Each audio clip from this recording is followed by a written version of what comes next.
Hi, this is a quick introduction to NewsWhip and the work we do with misinformation. What we're looking at now is our dashboard.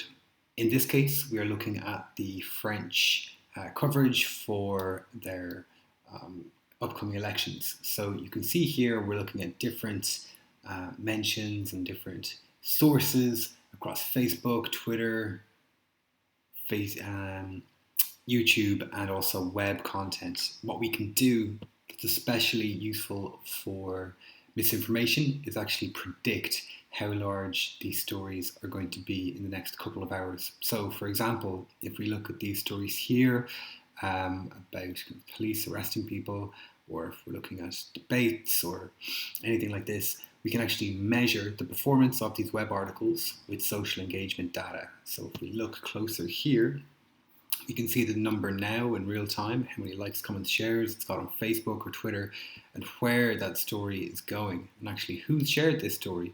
So, for example, if we're looking on Facebook, if we're looking on Twitter, we can see the people that have shared this story and how large that story is going to be.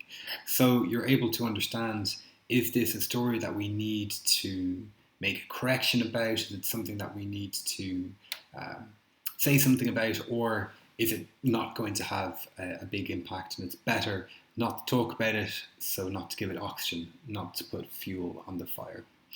That's how lots of our partners are using this anyway. Again, we can show this on Facebook and predict where the stories are going to go. So like that, if we actually look at the search and how it's created, you can just edit this search here to look at the web content, and we've created a list of websites that we can monitor. Now, you can also monitor by keywords, you can monitor by languages and regions, but we find it best to monitor directly from the source, or look for specific keywords as well. Like, for example, if we were looking for COVID mentions, we could see what stories about COVID have been published. We can see here specifically relating to any mentions of COVID keywords coming directly from these sources. So we can look in real time, we can look back over the past 5 years, but I think for misinformation, the predictive element is the strongest part of this, and also our access to Facebook data, which very few technologies actually have. So like that, we can show you web content, we can show you Facebook content, we can show you what's happening across Twitter, across YouTube, soon Reddit, and other platforms. Now, these searches and data, they're completely unlimited. All you pay for is the number of users.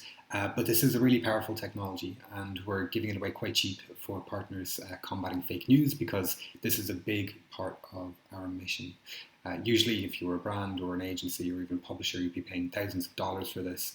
But because of our Data for Democracy program, we're actually dedicating support and a much cheaper rate for this technology. So, yeah, we'd be happy to provide more information about this.